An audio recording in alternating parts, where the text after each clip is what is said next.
Good evening. I'm Phillip in New York. Let's get right to what America is talking about. There is news breaking just moments ago that the New York City mayor, Eric Adams, has now been indicted on at least one federal criminal charge. The indictment, as of right now, is sealed, so it's unclear exactly what charge or charges Mayor Adams will face. But he will become the first mayor in the city's history to be charged while still in office. Federal investigators have been looking at his campaign fundraising, at foreign influence violations, and Mayor Adams has denied any wrongdoing, despite resignations left and right from right inside of his administration. We're going to discuss this at the table, but first let's go to CNN's chief law enforcement and intelligence analyst, John Miller, who's been a part of New York City for quite a long time. I mean, John, first of all, what do we know about all the various things that Mayor Adams could be facing here, which adds to a level of complexity given that we don't yet know what the charges are? Well, Abby, first, in full disclosure, I worked for Mayor Adams as a deputy police commissioner in the beginning of his administration. So he and his team are people that I'm highly familiar with.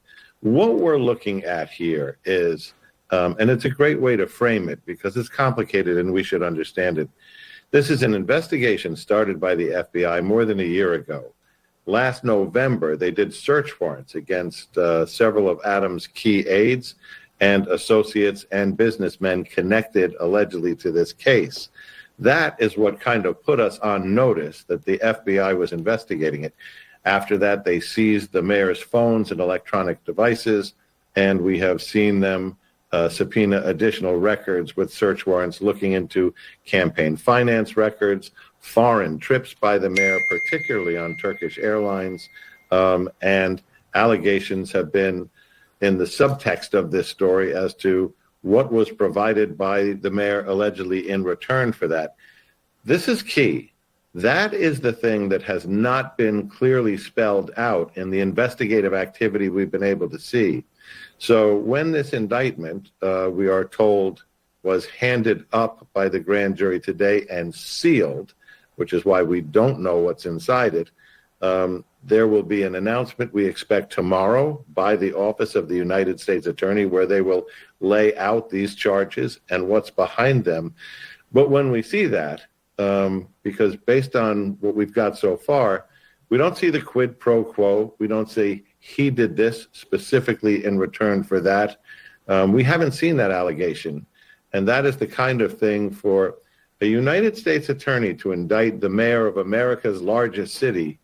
That would have to go from the U.S. Attorney's Office up to the Public Corruption Section in the U.S. Department of Justice, from there to the Attorney General to get an indictment like that approved, meaning they've read through the charges and they think they passed muster. Yeah. So we will be looking with great anticipation to see what that says. We know what the mayor says. What the mayor says tonight was, I always knew that if I stood my ground for New Yorkers, that I would be a target, and a target I became.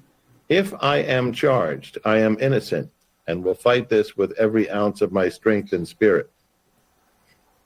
There's a lot in that statement, John Miller. One more question for you, because I think you alluded to this. This has been going on now in the background in a lot of investigative steps, and we're only seeing the public aspects of it every once in a while over the last year.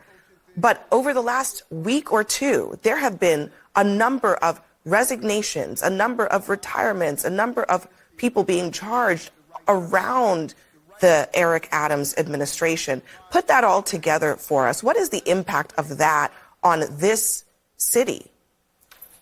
Well, this is basically 5 investigations, one into alleged foreign influence from China, who allegedly they're investigating whether a key aide to the mayor was co-opted to do China's bidding within the city administration, similar to the case we just saw with an aide to the governor.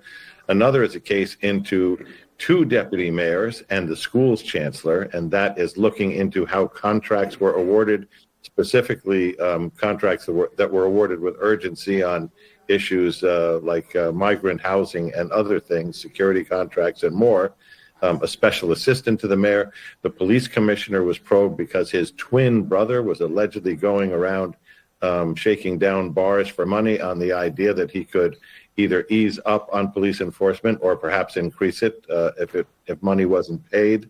So you see this flurry of activity, but they're separate. The mayor's investigation, that's the FBI. The deputy mayor's investigation is being led by the U.S. Attorney's Office and other agencies.